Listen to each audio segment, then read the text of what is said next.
This is the Fox 44 Friday Football Fever's High School Football Preview Show, sponsored by Lockridge Priest Home Services.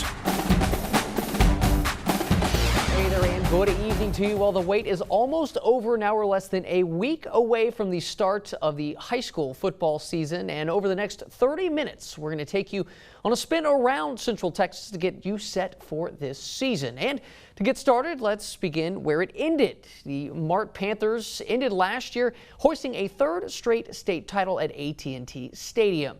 Now, Kevin Hoffman and the Mart Panthers appear to only get stronger with an experienced squad that only has 6 seniors. Kevin Hoffman might need to enlist the help of Chip and Joe to expand that press box, add a few more state title signs. But it's that experience and constant expectations these players come up through the ranks with that has them on the verge of doing something only a select few have done in the state of Texas.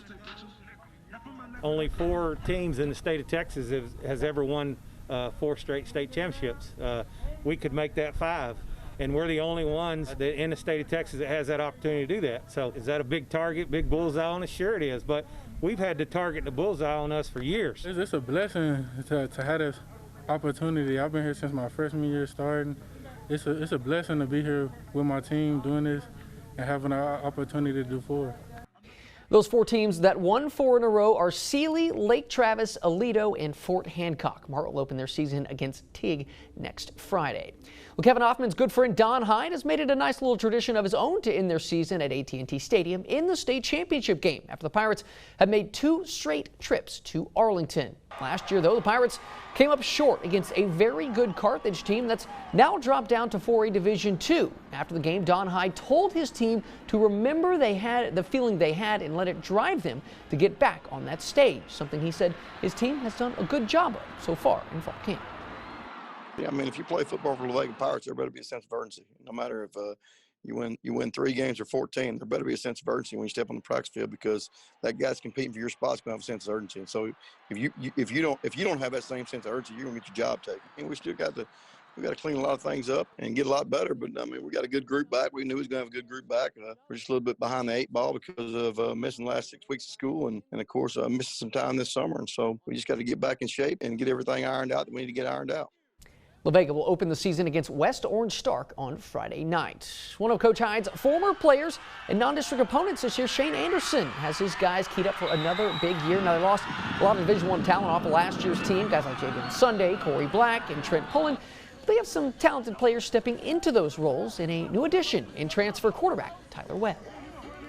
Every year, it's a different team and it's a different family, whether you'll have guys that have been on varsity since freshmen. You'll have guys where this is their first year, but no matter where you're at, it's a new bond and a new process, and I really like these guys. We're just trying to get back to where we were, and we're always having our standards high and just getting better each and every day. This senior class has had a lot of good leaders to look up to, and it's their time to be leaders. And you know, we have a lot of guys that have played a lot of football games and have won a lot of football games, so they know the process of how everything goes, and we're going to lean heavily on them to lead this football team. The Cadets will open their season against Sunnyvale next Friday night. The Lampasas Badgers are coming off an historic season where they came agonizingly close to an all-Central Texas state championship game in 4A Division I, only to have the eventual state champ Carthage Bulldogs ruin the party. So not cool. The Badgers will have some new faces starting on Friday nights, but they're also returning some key players like quarterback Ace Whitehead leading the way, along with his 2 big weapons and wide receiver Mike Murray and running back Jack Jerome. They each combined for 27 touchdowns last season for a team that averaged over 50 points a game. That helps a lot, knowing that I've got guys I can get the ball to and they're going to make plays. I think our best attribute for our offense is our O-line. They're really big, they're really fast and physical, and they make our job super easy. Anytime you have success, and that's what we've been trying to do, is build a culture of expectations. And we talk about playing the game fast, physical, and fearless, and people know who we are now, and that's what we want. We're not worried about the team that we play. It's always about us, and when we start focusing on us, good things are happening, and I think that's where we are in our program. The Badgers will face Brownwood in their season opener next week. So 4A Division I looks to be stacked in Central Texas. So does 4A Division II. They have a new Cougar in their den as the China Spring Cougars drop down to Division II, while the Lorena Leopards are now on the prowl in 3A Division I. Both China Spring and Lorena have been a part of some rough and tumble districts over the last few years, and While they're dropping down in classification, their new districts will not be any kind of walk in the park. Troy, Rockdale, Cameron, I mean, all those guys are very, very good, well-coached, hard-nosed football teams. I think the three I just mentioned are in the top 10 in the state right now. So, yeah, it's going to be a very physical district and very competitive district, but, hopefully we'll be up to that challenge as well. Closer games driving distance-wise this year being Division II, which is nice, but the football doesn't get any easier. And like you said, Salado, Gatesville, Conley, Robinson, Gerald, I mean, we got a tough schedule ahead of us. We're going to have to come ready to play every week. China Spring will open against Benbrook next Friday, while Lorena will open at Franklin. Now, Lorena knows a thing or two about playing Alan Hare and the Salado Eagles, while Brian Bell and company are about to get to know him a lot better. In 9-4A Division II, this Eagle team, a senior-laden bunch that has the experience of Friday Night Lights, something you just can't replicate until you actually do it. Nothing's better than the experience of understanding, how you behave in the locker room on your bus rides and pregame, and understanding if you want to play well Friday, you're going to have to practice well. And so it's all about practice hard, games easy. And if you don't practice hard, the games will be hard, and then it's uncomfortable for you. And hard work's the only true ingredient to success. We might as well do it. We have a big class of seniors, so we really try and get after it every day and lead by example. Coach Harris says, as your seniors go, so goes the team. So if you don't have a good leader, then you're not going to have a good team. Salado will open the season on August 28th against Troy at UMHB. Well, this time in the show each week, we'll check in with our Game of the Week. And our Game of the Week correspondent, Mandy Knight, gives us some dates to circle heading in to 2020. Well, the fact that high school football is in the air, it feels like a holiday, and there's a lot to look forward to this upcoming season, from exciting rivalry games to new matchups after the realignment. And for more on that, here are some thrilling games that you do not want to miss. In 2A, Mart is hosting Bremond on October 5th, and the Tigers will likely be the Panthers' toughest district opponent. Since 2014, Bremond and Mart have 6 combined state titles, and this year the Panthers could become the 5th school in Texas history to ever win 4 consecutive state championships. A win for Mart over Bremond would help the Panthers get a high playoff seed, paving a smooth road to AT&T Stadium as the team is poised to defend their title. In 4A on September 4th, La Vega is playing host to Connolly in a non-district showdown, and there's no doubt this game will be a thriller. The Pirates have played in the state championship the last 2 years, winning it in 2018, and are returning a lot of firepower, and the team knows what it takes to make a run at the state title. As for the Cadets, since Javion Sunday is now playing Division I football, Kavion Gaither is moving from QB to running back, as Connolly has a new transfer quarterback, Tyler Webb, who stands at 6'3" and is a D1 football commit. Both teams will come out of this game battle-tested as iron sharpens iron. On October 16th, a 3A district rivalry game is going down between Cameron and Troy at Trojan Stadium. Last year, the Trojans went undefeated in district play, accounting for the Yeomen's only district loss. Both teams made deep playoff runs, with Troy finishing as the regional finalist, while the Yeomen were the regional semifinalist. Cameron lost more than half their starters to graduation, so the team will be young but talented, as their JV team went undefeated last year at 10-0. As for Troy, they'll have several new faces as well, but they're returning their biggest playmaker, senior running back Zach Urbacek, who scored 35 rushing touchdowns last season. The winner of this game could be a good indication on who's in the driver's seat in the district race. Be sure to tune into our Friday Night Football Fever show, and you might see one of these matchups featured as our Game of the Week. Back to you, Matt. Thanks, Mandy. After the break, we'll head down to Bell County and find out how the Battle of the Bell could shake out this season. And later in the show, the Clifton Cubs will be breaking in a new signal caller. We'll hear from him. We'll be back after the break.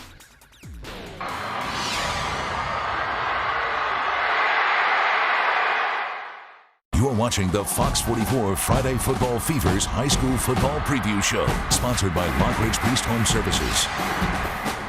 In 3A Division I, Cameron, known to be a powerhouse in Central Texas, establishing themselves as regulars in the playoffs in 2019 was no different. They finished 11-2 as regional semifinalists, falling to the eventual state champions in Grandview. It's going to take a lot to get back there as this team lost a large group of starting seniors to graduation and played in a very tough district. But this year's returning seniors are ready to step up and show the younger players what's expected when you put that uniform on Friday nights. It's a lot because us seniors are showing or like bringing like all our talent and showing them what we learned throughout the years to all the younger people. It's like a lot to take in once you first come out on the field with all the players and all the energy in the crowd. It's going to be very important for our senior group, even though it's not a large group for us. You know, there's 15 of them. Those guys are going to have to do a great job of leading and showing these young guys who are stepping up into these roles what's expected of them, not only on game night, but during the week, in school, in practice, outside of school, everywhere. Yeoman opened their season on August 28th against Lago Vista. Well, how about their Bell County rival Rockdale Tigers coming off a bit of a disappointing 2019 season, exiting in the first round. The Tigers have a new head coach this season, Jacob Campsey, who was promoted from the defensive coordinator. So the Tigers look forward to picking up where they left off. Finding a balance between doing what we've been doing and making it my own. You know, there's a few things that obviously, you know, my preference would be to do differently, but largely we're doing things like we've been doing since, you know, I've been here with Coach Miller for 6 years and had something pretty good going. And so, you know, I feel like we've kind of just picked up where we left off and kind of run with it. So probably as smooth as it could have been. It's been awesome because we've been able to build a relationship with him. So to have a head coach that has already been on the staff, I mean, that's one positive attribute. I mean, he's a great coach, and I'm really looking forward to it. Rockdale opens the 2020 season next week with the LaGrange Leopards.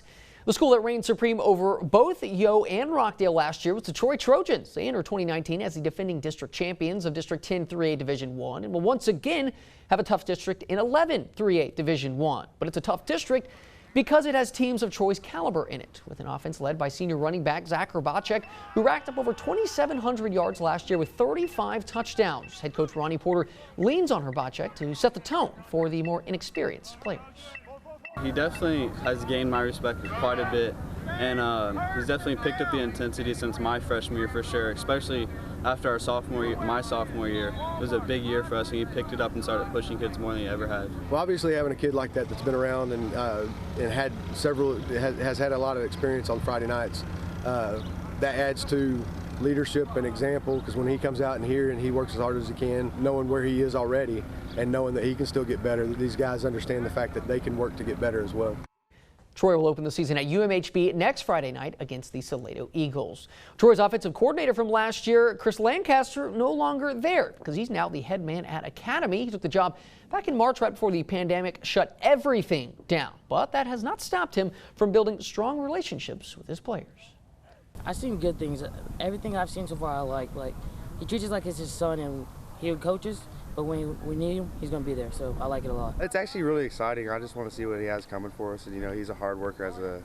He takes us in as his own kids and stuff like that. And I like him as a man, too. Well, they are my family. And the reason why I'm in coaching is to build the relationships, to educate them, make sure we present ourselves properly, both out here as an athlete, but also in the community as a student athlete. We're going to love them. We're going to confront them when they make mistakes, but they know that we got their back. The Bumblebees open their season on the road against Rogers on August 28th. Now in 3A, what used to be 9 3A Division I was split up this year and sent all over the place, with the West Trojans being sent north to play with several Dallas schools, along with Maypearl and the defending state champs, Grandview. The Trojans have some work to do replacing their quarterback this year, but insert senior Landon Edwards, who will have his running back Trey Yanni in the backfield to help carry the load, the two striking up a pretty strong chemistry. We live together, you know, we work the same place, we just been friends our lives, and you know, that kind of helps a lot, but it's still just, you know, as soon as I got put a running back, it just clicked. Having one of my good friends in the backfield, it's real strong connection. We just try to feed off of one another, see how the game flows. Those two guys being seniors, you know, they're going to be the guys that they command a lot of leadership, and you know, they're going to be the two guys that we lean on to make sure that all of us are going in the same direction. West will open the season next Friday night at Lexington. Coming up after the break, the Holland Hornets, the toast of the town last year. They'll tell us what they're expecting in 2020. And later, the Bremont Tigers. Coach and quarterback have a pretty strong connection. They hope it will help lead them back to the promised land. We'll have that and more coming back after the break.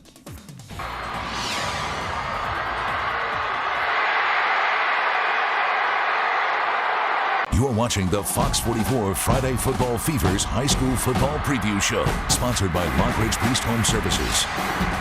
Welcome back. Our Friday Night Football Fever show continues. Tonight we jump down to 3A Division II, where the Clifton Cubs are about as consistent as they come, making the playoffs 6 times in the last 6 seasons. The Cubs will try to make it 7 for 7 since Chuck Hannaford arrived, but it's going to be tough after losing a lot of 3-year starters, including their quarterback Mason Brandenburger. But now junior Griffin Phillips is taking over under center after starting for Chuck Hannaford on the defensive side of the ball.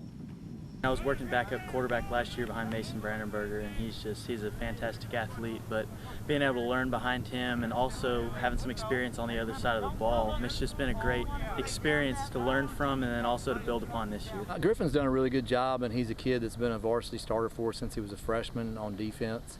And he's a guy that understands our offense. Then Devin Bird, a kid that's kind of a utility guy that's played a lot of different positions for us, is also getting some snaps there at quarterback. And I think both those kids will do a good job for us.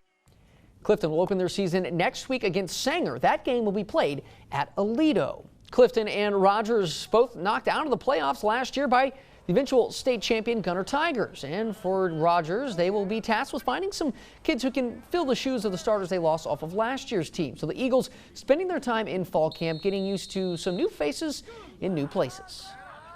We have a lot of guys that will play for each other. We're out here grinding with each other. We live together. We do all these little challenges together.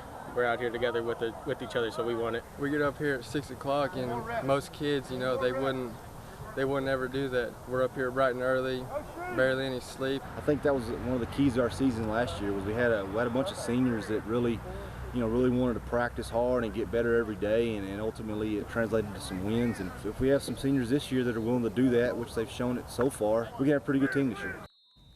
Rogers will open the season with Academy. Well, now down in 2A Division I, the Holland Hornets coming off a deep playoff run last year, finishing as the regional finalists with a very impressive 13-1 record. After the realignment, the Hornets in a new district, but they're ready for the challenge and some new personnel in key positions. The Hornets will have a new identity on offense this season.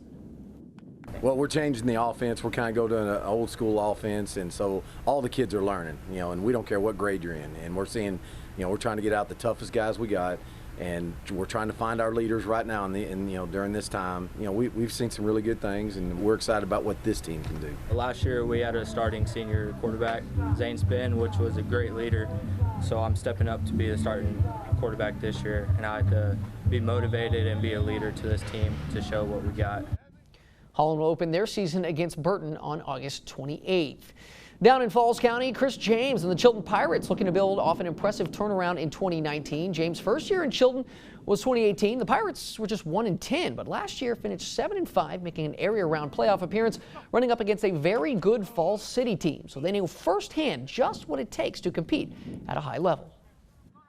You always, you want to tell guys to walk by faith, but at the same time, it's always good to have something to put in front of them to show. So it was tremendous from going from 1-10 to, finishing the season 7-5 and making it to the second round of the playoffs. It's definitely a lesson. Anytime you're going up against Bremont, Falls City, and then now to be in a district with Mart and Bremont as well, it's always a good lesson and give you an opportunity to learn something from those programs. Chilton will open their season against Rice on August 28th. Coming up, the Rockdale Tigers will have a special connection leading them in 2020. We'll hear about that after the break.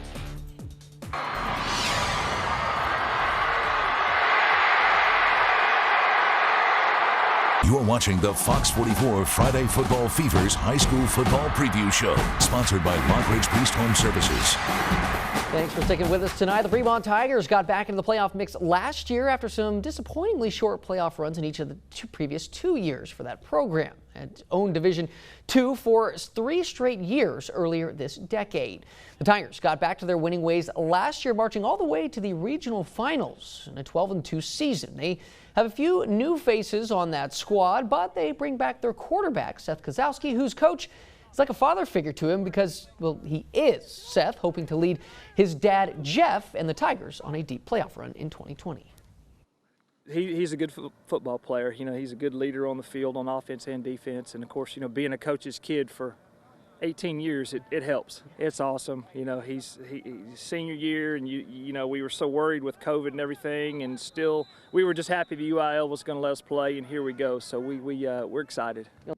Bremont will open their 2020 season against the Normandy Panthers. In Division 1A, the Jonesboro Eagles got back to their winning ways last year with a run to the state semifinals, one win shy of returning to the state championship game, a place where they went in 2 consecutive seasons in 2016 and 2017. After going undefeated in district play and bringing back a relatively large team this year, the Eagles ready to fly the nest and end up back at AT&T Stadium in 2020. It's going to take work. That's all it is. That's all there is to it, is how much you want to work and how much work you're willing to put into it to get there. And I think we can. We just got to just our will to do it. Last year we made it really far, and we've got most of the same team here. And it's just getting out here, working hard, putting in the sweat, you know, taking in the heat, and go out there and win some games. We feel like we've got a group that can be better than last year in some ways, and maybe we can capitalize on some of those strengths. Yeah, we feel like we have a chance to play for a while. The Eagles will open the 2020 season at Coolidge. All right, now the talking almost done. 1 week from tonight, the pads will be popping for real, and if in real games that count. If you missed any of our schools tonight or any of the schools so far over the last 3 weeks, you can find them under the Friday Night Football Fever tab on fox44news.com. Until we meet next week for The Real Thing, have a great night.